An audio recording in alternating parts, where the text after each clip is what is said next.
ini dia, wanita kartu buruk. Ini ya, kita lihat sekarang. Baik ibu yang dikasih Tuhan, kaum wanita ini bukan hanya ibu-ibu ya, tapi ada juga yang masih gadis yang mengikuti ini ya. Baik, mari kita melihat firman Tuhan lebih dahulu di dalam Kejadian pasal 3 ayat 1 sampai dengan yang ke-7. Kejadian pasal 3 ayat 1 sampai dengan yang ke-7. Bagian firman Tuhan yang sudah cukup familiar untuk kita dengar, tetapi baik kita baca pada malam hari ini sekali lagi. Kejadian 3 ayat 1 sampai dengan yang ke-7. Adapun ular ialah yang paling cerdik dari segala binatang di darat yang dijadikan oleh Tuhan Allah. Ular itu berkata kepada perempuan itu, tentulah Allah berfirman, semua pohon dalam taman ini jangan kamu makan buahnya. Semua pohon dalam taman ini jangan kamu makan buahnya, bukan? Lalu sahut perempuan itu kepada ular itu, buah pohon-pohonan dalam taman ini boleh kami makan, tetapi tentang buah pohon yang ada di tengah-tengah taman, Allah berfirman, jangan kamu makan ataupun raba buah itu, nanti kamu mati. Tetapi ular itu berkata kepada perempuan itu, sekali-kali kamu tidak akan mati. Tetapi Allah mengetahui bahwa pada waktu kamu memakannya, matamu akan terbuka dan kamu akan menjadi seperti Allah, tahu tentang yang baik dan yang jahat. Perempuan itu melihat bahwa buah pohon itu baik dan baik untuk dimakan dan sedap kelihatannya. Lagi pula pohon itu menarik hati karena memberi pengertian. Lalu ia mengambil dari buahnya dan dimakannya dan diberikannya juga kepada suaminya yang bersama-sama dengan dia, dan suaminya pun memakannya. Maka terbukalah mata mereka berdua dan mereka tahu bahwa mereka telanjang. Lalu mereka menyematkan daun pohon ara dan membuat cawat. Kaum wanita yang dikasihi Tuhan, kaum wanita yang dicintai oleh Kristus, wanita kartu buruk. Dan dikasihi Tuhan di dalam menjalani hidup di dalam dunia ini, manusia menjalani hidup dan meresponi kehidupan ini dengan berbagai macam cara dan berbagai macam sikap. Secara khusus ketika persoalan hidup datang dan kita hadapi, paling tidak ada dua tipikal yang kita munculkan di dalam kita merespon sebuah persoalan di dalam hidup ini. Dan ini menjadi dua tipikal manusia pada umumnya. Yang pertama adalah manusia tipe positif, dan yang kedua manusia tipe negatif. Nah, manusia kartu buruk atau manusia kartu buruk, wanita kartu buruk itu termasuk di dalam manusia tipe negatif.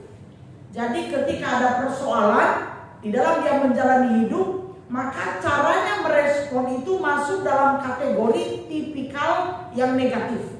Nah, sebenarnya tipikal negatif itu pun macam-macam dia meresponinya. Negatifnya seperti apa? Respon negatifnya seperti apa? Nah, itu macam-macam. Nah, satu bagian dari bagian-bagian respon negatif itu kita pelajari pada malam hari ini dengan tentu melihat bagian firman Tuhan dan juga contoh-contoh di dalam Alkitab. Sembari kita mendengarkan ini, sambil kita juga melihat diri kita sendiri, jangan melihat orang lain, tetapi kita melihat diri sendiri supaya kita disegarkan melalui bagian ini. Nah, saudara yang dikasihi Tuhan, wanita kartu buruk. Apa itu wanita kartu buruk? Langsung saja saudara ya, mari kita melihat ciri-ciri dari wanita kartu buruk. Apakah itu pernah kita ada di dalamnya atau justru sama sekali tidak pernah gitu ya. Oke, baik. Ciri-ciri yang pertama saudara, ciri-ciri yang pertama adalah dia mempercayai pikiran yang salah dan mengikutinya. Ciri wanita kartu buruk yang pertama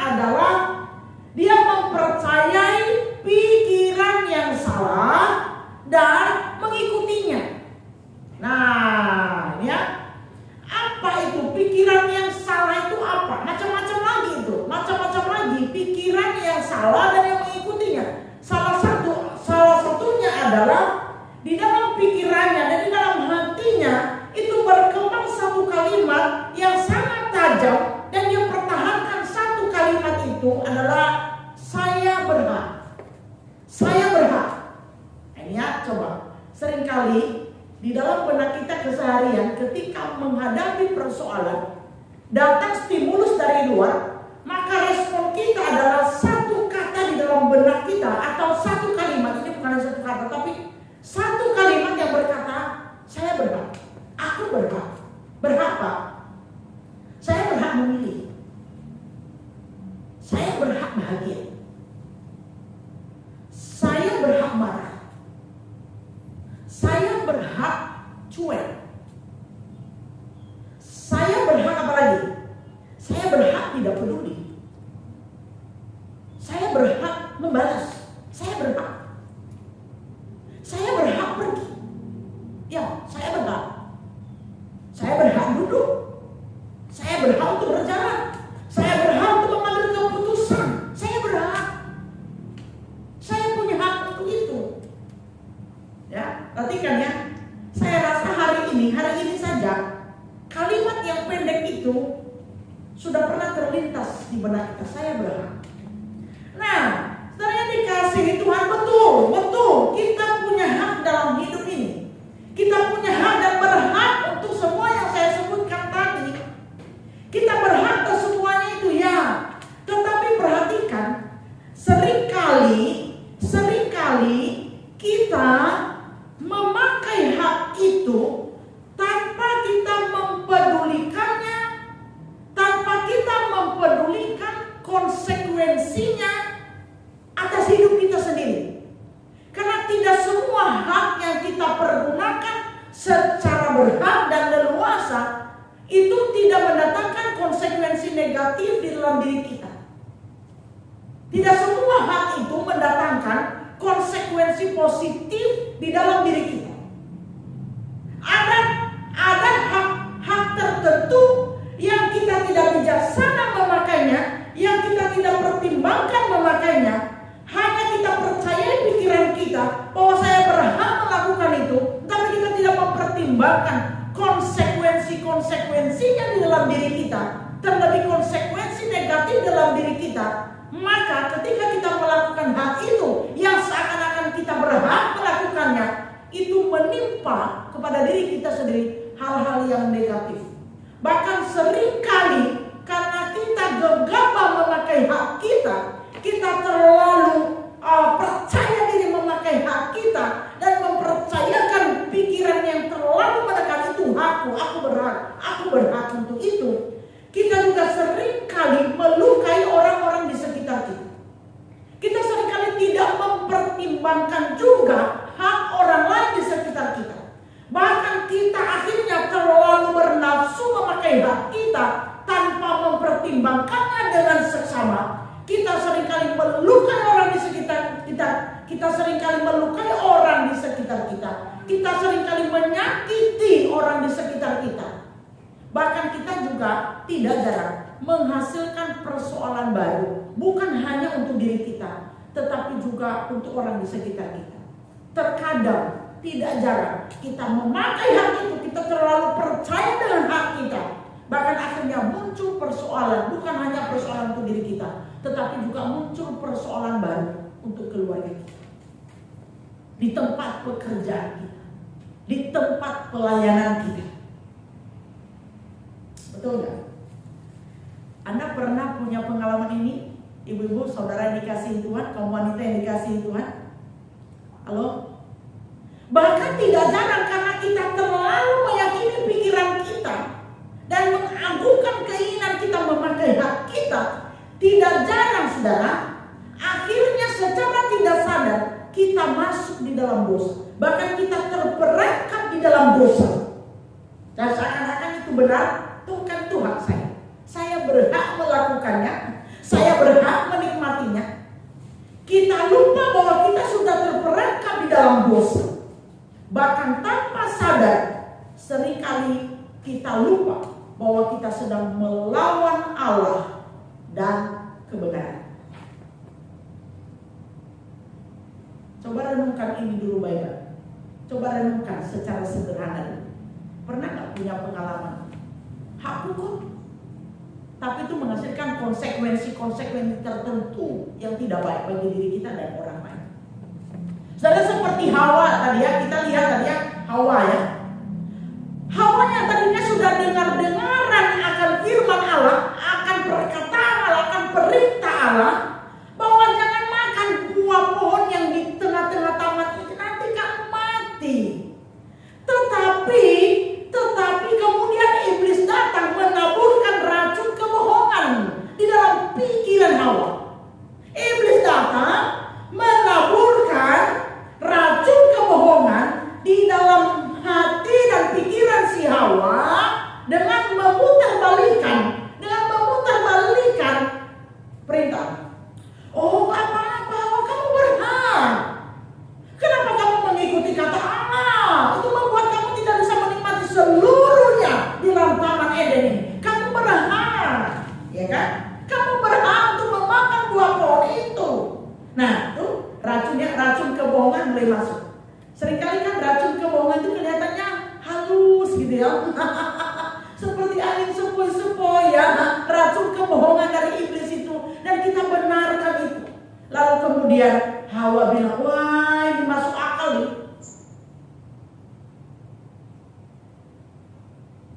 Ular bilang apa? Oh, Tuhan bilang nanti kamu mati. Enggak, sesekalinya enggak mati. Kamu enggak mati.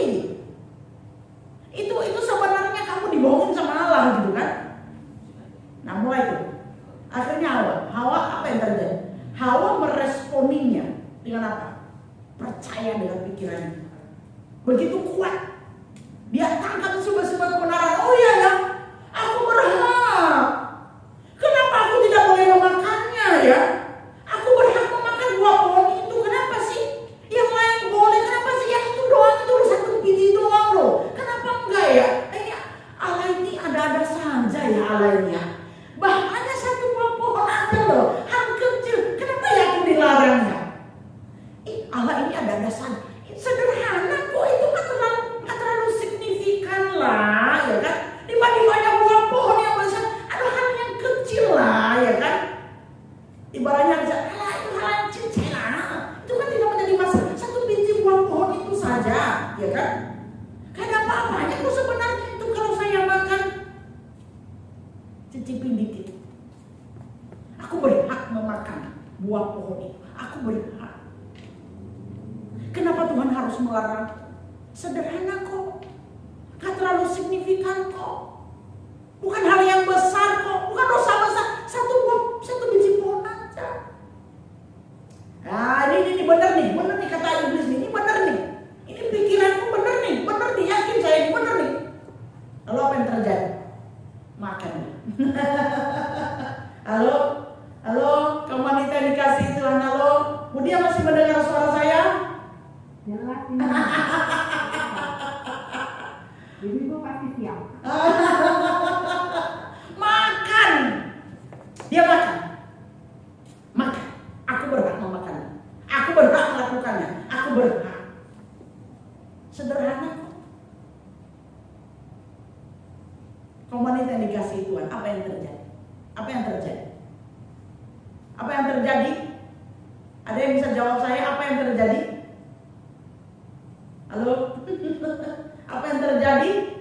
Matanya terbuka, dia telanjang, dia malu, dan dosa mulai merasuki. Bukan hanya itu, dia suruh juga ada memakannya. Dan tahu apa akibatnya? Bukan hanya kepada mereka akibatnya sampai kepada kita hari ini. Bahkan setiap manusia yang lahir di bumi, dia harus menanggung dosa pemberontakan dari Hawa dan Adam. Karena apa? Aku berhak. Tapi efeknya kemana-mana. Bukan hanya Hawa dan Adam yang menikmati efeknya, tetapi sampai kepada keturunan berikutnya, sampai kepada keturunan manusia selama-lamanya. Bahkan sampai Tuhan Yesus Kristus harus datang ke dalam dunia, rela disalibkan hanya demi menebus kita dari dosa yang dimulai oleh Hawa yang merasa dia berhak memakan satu biji. dan mengikuti racun kebohongan yang ditabur oleh ular si iblis itu di dalam pikiran. Aku berhak. Nah, ya. Halo. Kaum wanita, ibu-ibu, kaum wanita dikasih Tuhan, paham sampai di sini? Diberkati sampai di sini? Halo. Iya, Ibu. Oke ya. Kaum wanita dikasih Tuhan. Sebenarnya kalau kita mengenal kebenaran dan komitmen hidup di dalam kebenaran, saya mau katakan terkadang ada hak. Ya, kita punya hak, tetapi terkadang ada hak yang tidak harus kita pergunakan. Sekalipun itu mendatangkan kebaikan bagi kita. Tetapi terkadang ada hak yang tidak harus kita pergunakan. Dan hak itu kita relakan menjadi hak orang lain. Demi kebaikan orang lain. Yang kelihatannya demi kebaikan orang lain. Tapi sesungguhnya pada ujungnya ketika hak yang benar itu kita pakaikan menjadi hak orang lain, sesungguhnya di ujungnya saudara, itu juga mendatangkan kebaikan yang lebih besar terhadap diri kita. Ada banyak sekali contoh-contoh itu dalam Alkitab, bahkan juga pengalaman-pengalaman kita dalam kehidupan sehari-hari. Masih ingat kisah Rut dan Naomi? Masih ingat kisah Rut dan Naomi? Dan yang dikasih Tuhan, Rut sangat berhak. Sekali lagi, Rut sangat berhak untuk tidak pergi kembali bersama Naomi untuk pergi ke Israel. Berhak gak? Sangat berhak. Berhak, sangat berhak. Rut sangat berhak untuk kembali ke negerinya, untuk kembali ke rumahnya, untuk kembali ke orang tuanya, dan dia melanjutkan kehidupannya. Dia mencari kebahagiaannya sendiri. Toh suaminya sudah mati kan? Dia sangat berhak. Dia tidak punya kewajiban untuk pergi menemani sang nenek Naomi kan? Tidak harus kan? Tetapi perhatikan, Rut meletakkan hak itu, hak yang benar itu, demi Naomi. Dia memberikan hak itu untuk Naomi. Haknya dia berikan sebagai hak Naomi, supaya Naomi ada yang mengurus, supaya Naomi, nenek Naomi yang sudah tua itu, yang tidak punya siapa-siapa itu, bisa melanjutkan hidup. Perhatikan baik-baik. Terkadang ada hak kita yang sesungguhnya kita berhak dan benar, kita patut menerima, tetapi kita relakan untuk orang lain. Mungkin itu untuk suami kita, mungkin itu untuk anak-anak kita, mungkin itu untuk keluarga kita, mungkin itu untuk sahabat kita, mungkin itu untuk teman kita, mungkin itu untuk rekan sepekerja kita, rekan kantor kita, rekan kita di tempat pekerjaan, atau rekan kita di dalam pelayanan, orang-orang di sekitar kita. Aku berikan hak itu untuk suamiku, demi suamiku bisa menjadi hak, bisa menikmati yang baik dari hak yang ku berikan. Perhatikan, menarik ya, menarik ya. Nah, kita kembali kepada Rut. Ketika Rut bersama Naomi itu dia mengiring dan kembali ke tanah Israel. Kita lihat ya, perhatikan. Singkat saja, apa yang didapat oleh Rut? Dengan hati yang tulus, dia menjadi teman daripada Naomi, dan dia katakan Allahku, Allahku.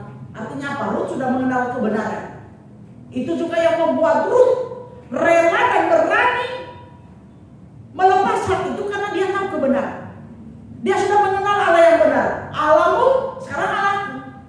Nah, kita jangan melihat bagian, tapi kita melihat ketika Rut kemudian melepas hak itu dengan sukacita untuk menjaga Naomi, demi kelangsungan hidup Naomi, saudara. Apa yang dapat?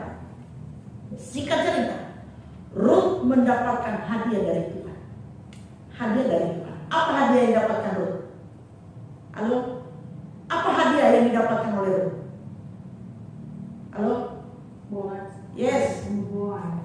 Boas yang kaya raya. Ya, Boas yang kaya raya. Bahkan hadiah yang lebih besar kalau kita runut ke bawah, dari keturunan Rut lah. Apa? Sesuatu yang lebih besar. Ada yang bisa menjawab? Yes.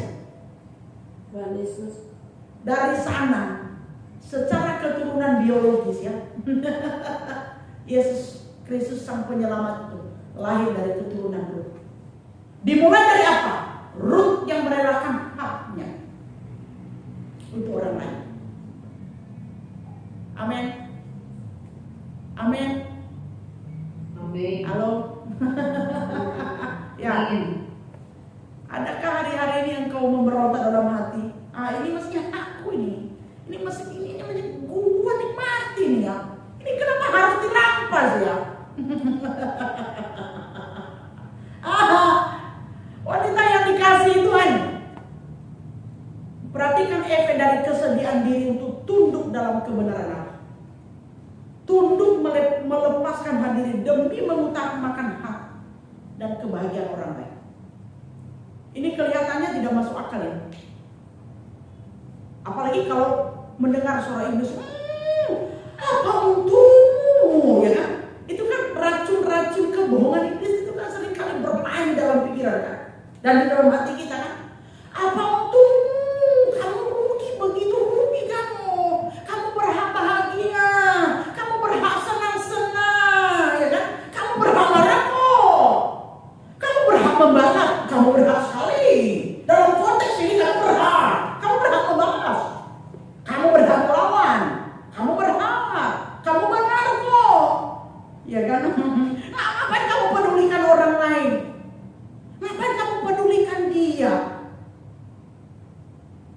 Ngapain kamu pedulikan suamimu yang tidak bertanggung jawab? Enak saja, hakmu dirampas. Ngapain kamu peduli dengan dia, ya kan?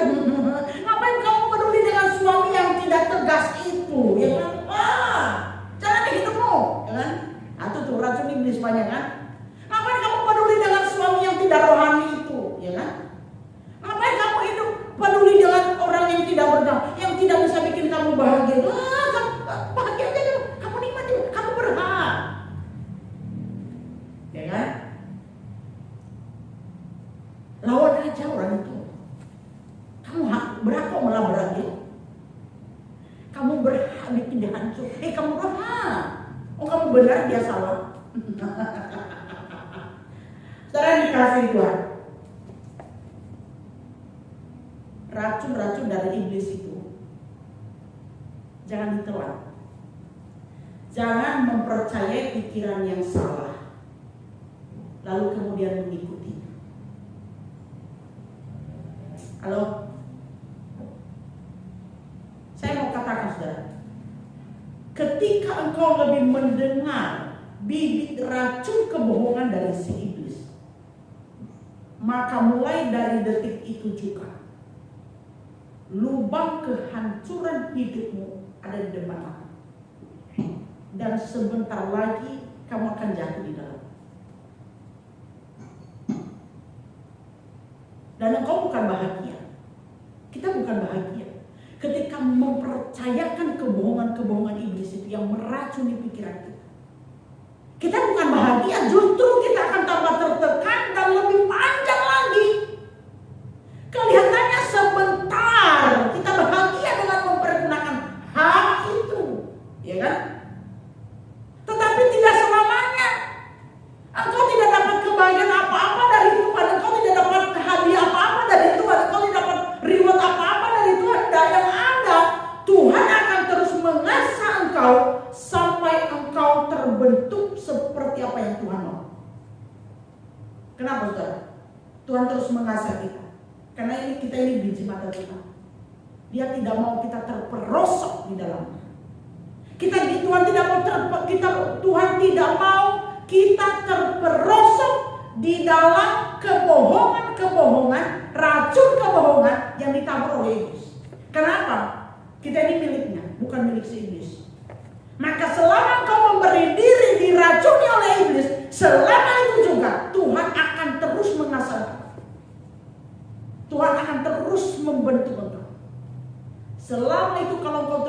melawan itu dan kau terus mengikuti kata si iblis itu, selama itu kelihatannya kau bahagia, tapi sebenarnya engkau menderita. Amin ibu-ibu, kaum wanita halo. ya. Nah, kalau nanti sudah sampai di tahap itu lalu apa yang terjadi? Kita bilang gini apa? Oh, Allah nggak mengasihi saya. Ini bagaimana ini? Nah, ini. Oke. Wah, Allah tidak mengasihi saya ya. Ya kan? Saudara, bukan Allah tidak mengasihi kita. Macam-macam tawaran di dalam pikiran itu datang dari si iblis. Itu bisa datang kapan saja, mulai dari kita buka mata sampai tutup mata. Apapun tawaran itu pilihan. Itu pilihan. Bukan Allah yang salah. Bukan Allah yang salah. Allah tidak salah. Pikiran Anda lah yang salah. Anda lebih memilih mengikuti kebohongan si iblis dalam pikiran Anda daripada kebenaran Allah. Itulah sebabnya Anda menderita. Nah, ini ya.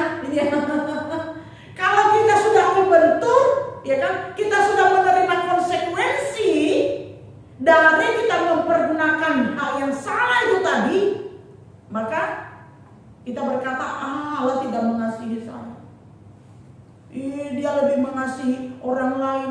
Dia itu lebih membela orang lain daripada saya. Allah memang tidak senang kalau saya diberkati. Allah kelihatannya senang melihat saya menderita, saudara. Allah tidak pernah senang melihat kita menderita. Kitalah yang seringkali memilih untuk menderita karena kita mengikuti racun dari iblis, racun kebohongan dari iblis, dan mengambil keputusan untuk mengikuti. Nah, ya kan? Ruth, ya ingat kisah Ruth tadi ya. Dia tidak hanya mementingkan diri sendiri, dia keluar dari keegoisannya. Kalau kita mengenal kebenaran dan berkomitmen hidup di dalam kebenaran, apapun stimulus dari luar, dari si iblis, kita tetap mengambil keputusan untuk menjadi satu pribadi yang baik, bukan menjadi pribadi kartu buruk, tetapi menjadi pribadi yang berhati baik, berpikiran baik. Amin. Amin. Halo. Amin. Baik, yang kedua ya. Ciri yang kedua dan yang terakhir supaya kita bisa banyak berdiskusi. Ciri yang kedua dan yang terakhir kita lihat ya. Ciri dari wanita kartu buruk yang kedua, suka melemparkan kesalahan kepada orang lain daripada bersedia mengoreksi diri sendiri. Ayo kita baca sama-sama ya. 1, 2, 3. Ciri wanita kartu buruk, suka melemparkan kesalahan kepada orang lain daripada bersedia mengoreksi diri sendiri. Tuhan datang dan bilang gini, Hawa, kalian di mana? Adam, kalian di mana? Mereka bilang apa? Mereka sembunyi. Kalian di mana? Aduh Tuhan, aduh kami telanjang. Lah kamu kok tahu kamu telanjang, ya kan? Oh itu udah makan buah itu, ya kan? Siapa yang suruh makan? Adam bilang, lempar ke siapa? Adam lempar ke siapa?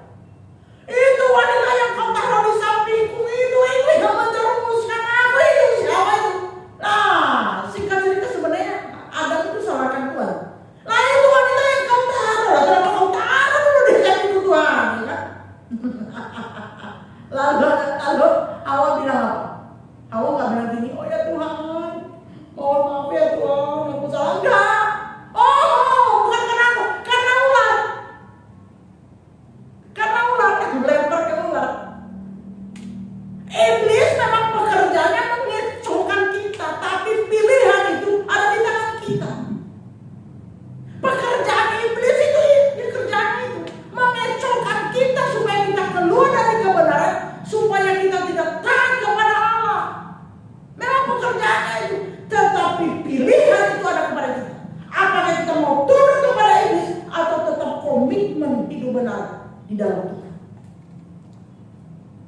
Nah, yang disalahkan ular.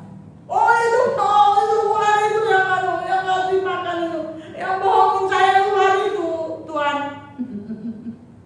Ya, perhatikan ya. Ular memang dikutuk, Hawa pun dikutuk, Adam pun dikutuk, Adam pun dikutuk, benar. Bahkan kutukan itu kita nikmati sampai hari ini. Sakit kalau kamu melahirkan, ya beneran. Tidak ada orang wanita yang gak sakit kalau melahirkan. Yang bilang, enak sekali ya. Gak. Itu bagian dari melawannya.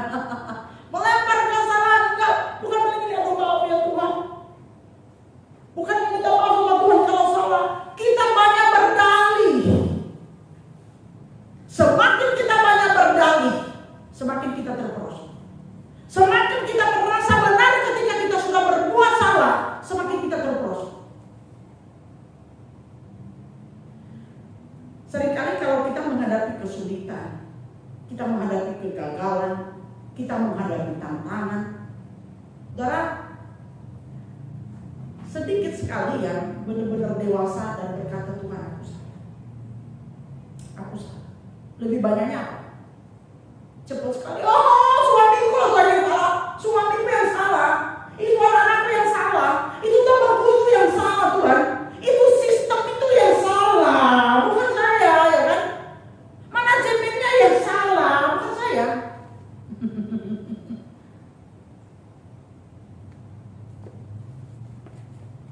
Nah itu sebabnya masalah kita banyak terjadi sebenarnya karena diri kita sendiri, cara kita merespon. Sebenarnya masalah kita itu hanya satu masalah. Hanya satu masalah. Jika kita tidak memperparahnya dengan sikap kita sendiri di dalam merespon masalah itu. Yang memperparah masalah adalah sikap kita. Sikap apa? Sikap melempar kesalahan kepada orang lain.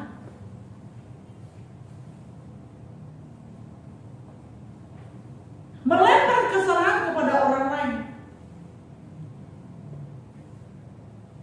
Saudara dikasih Tuhan, ibu yang dikasih Tuhan, kaum wanita yang dicintai Kristus. Seberapa banyak kita lebih respon melihat diri kita ketika ada tantangan, ketika ada kegagalan, ketika ada persoalan. Dan berapa banyak justru kita melemparkannya kepada orang lain, tidak melihat diri kita sendiri. Oh itu gara-gara suamiku, habis dia begitu sih, orangnya tipenya gitu sih, habis dia hidup dalam dosa sih, habis gitu sih, habis gak bertanggung jawab sih, habis itu suami letoy sih, habis itu suami gak bertanggung jawab, habis dia sih gak rohani, habis dia begini sih, habis begini, akhirnya dia begini, ya kan? Sebenarnya bisa jadi persoalan itu dimulai dari hati kita. Dimulai dari hati kita, dimulai dari respon kita yang salah.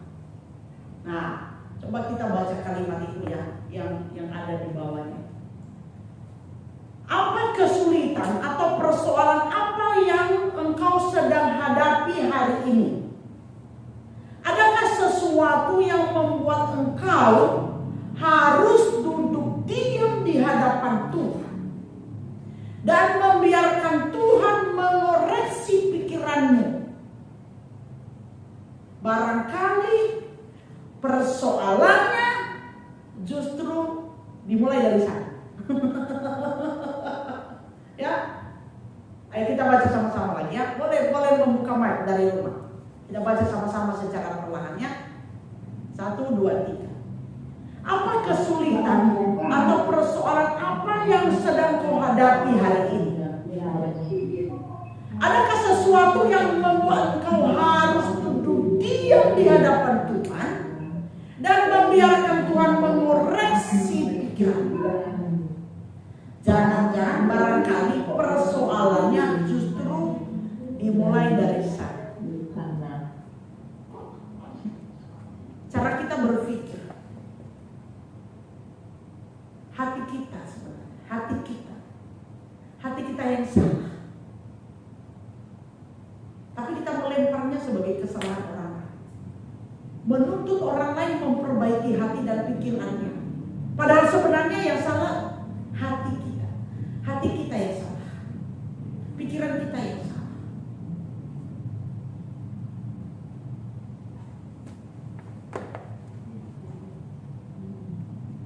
Halo, kaum wanita yang dikasihi Tuhan, Anda diberkati sampai di sini? Halo, ya. Kita melihat salah satu contoh yang terakhir. Kita coba bukakan ini. Masih ingat nggak seorang yang bernama Abigail? Abigail itu istrinya siapa? Ada yang bisa menjawab? Abigail itu istrinya siapa? Nabal. Ya, pinter. Nabal itu baik apa enggak? Nabal itu dikatakan dalam firman Tuhan itu Nabal itu kasar dan jahat. Oke? Abigail baik. Suaminya ini jelas-jelas memang jelas-jelas Abigail baik dan suaminya itu jahat dan kasar. Nah, coba perhatikan ya. Sebenarnya Abigail baik. Ketika persoalan yang mengancam ada di depan mereka, mengancam keluarga mereka akibat Nabal menghina Daud kan? Singkat cerita ya, Nabal menghina Daud, ya kan? Apa yang dilakukan Abigail? Abigail benar loh. Apa yang dilakukan Abigail? Ada yang bisa merespon? Apa yang dilakukan Abigail? Apa kemudian dia cari suaminya Nabal yang jahat dan kasar itu, lalu dia bilang gini, ini gara-gara kamu ya, kamu gak tahu diri, kamu lawan itu Daud. Ini sekarang akibatnya kita terancam, kita bisa mati nih, ya kan? Atau dia teriak-teriak, dia maki suaminya, ini dasar laki-laki gak karuan, dasar laki-laki bodoh, dasar laki-laki gak tahu diri, dasar laki-laki jahat, dasar laki-laki kasar kamu, ya kan? Apakah itu yang dilakukan oleh Abigail? Seorang wanita yang benar, yang gak jahat seperti suaminya. Saudara, Abigail tidak melemparkan kesalahan dan meneriaki suaminya dalam kesalahan, sekalipun sebenarnya suaminya salah. Apa yang dilakukan oleh Abigail? 180 derajat berbeda dengan suami. Dia tenangkan dirinya, dia tenangkan pikirannya, dan dia cari solusi atas ancaman yang ada di depan mata. Itu menghadang keluarganya karena perilaku suaminya yang jahat dan kasar. Abigail tidak lebih dulu teriak-teriakin suaminya, neken suaminya, bukan. Dia tenangkan hatinya, dia tenangkan pikirannya, dia temukan jalan keluar. Itu sebabnya nanti kita lihat dia keluar kemudian menghadap Daud dan dia minta maaf kepada Daud. Nah, saudara dikasihi Tuhan, Tuhan menghardik itu Nabal. Akhirnya singkat cerita Nabal mati. Nah, di dalam kisah ini, ya kalau kita lihat kisah Abigail ini ya, Tuhan juga memberikan hadiah kepada Abigail. Apa hadiahnya? Dia cari istrinya Daud ya. Nah, kita jangan menganalisa lebih jauh tentang itu. Tapi perhatikan. Sebenarnya benar kan Abigail. Tapi dia bukan tipe wanita kartu buruk yang suka melemparkan kesalahan dan mencari-cari kesalahan. Sekalipun suaminya salah, tetapi dia tidak menekan suaminya. Dia keluar mencari jalan keluar. Dia keluar mencari solusi dari persoalan keluarganya yang ada di depan mata. Bukan tambah neken suaminya. Lu neken kayak apapun, Nabal ya tetap jahat. Oh, untuk karakter. Dia keluar mencari jalan keluar. Dia keluar menjadi jalan keluar. Bukan bergelut di dalam kesalahan suaminya. Apalagi melempar kesalahan. Nah, kaum wanita yang dikasihi Tuhan, selalu ada hadiah memang ya. Selalu ada hadiah. Nah, sekarang kita lihat. Ada satu kalimat yang coba saya simpulkan di bagian ini. Boleh kita baca bersama-sama. Bagaimana cara kita menghadapi kesulitan dan tantangan sebenarnya sangat memperlihatkan siapa kita sesungguhnya di hadapan Tuhan. Saya baca sekali lagi. Bagaimana kita menghadapi kesulitan dan tantangan itu sangat memperlihatkan siapa sesungguhnya kita di hadapan Tuhan. Amin. Halo, amin. Ya. Kesimpulan yang terakhir. Berita baik bagi kita. Berita baik bagi kita. Selalu ada hadiah dan kejutan-kejutan yang manis dari Tuhan buat orang-orang yang tetap setia, hidup benar dan berpikir benar seperti yang dikehendaki oleh Allah dalam menjalani dan meresponi setiap persoalan hidup. Selalu ada hadiah, reward dan kejutan-kejutan manis dari Tuhan untuk orang yang komitmen hidup benar, tidak mempertahankan pikiran yang salah dan tidak suka melemparkan kesalahan kepada orang. Ada persoalan, dia keluar mencari jalan keluar. Nah, oleh karena itu di bagian yang terakhir. Jadi, kaum wanita dikasihi Tuhan dimanapun engkau berada, jangan jadi wanita kartu buruk. Jangan jadi wanita kartu buruk, tetapi jadilah wanita yang berhati baik, berpikiran baik, dan bertindak baik. Sekali lagi, jangan jadi wanita kartu buruk, tetapi jadilah wanita yang berhati baik, berpikiran baik, dan bertindak baik seperti yang Tuhan ingin. Maka engkau akan menjadi pemenang dalam setiap persoalan yang kau hadapi. Sekali lagi, jangan jadi wanita kartu buruk, tetapi jadilah wanita yang berhati baik, berpikiran baik, dan bertindak baik.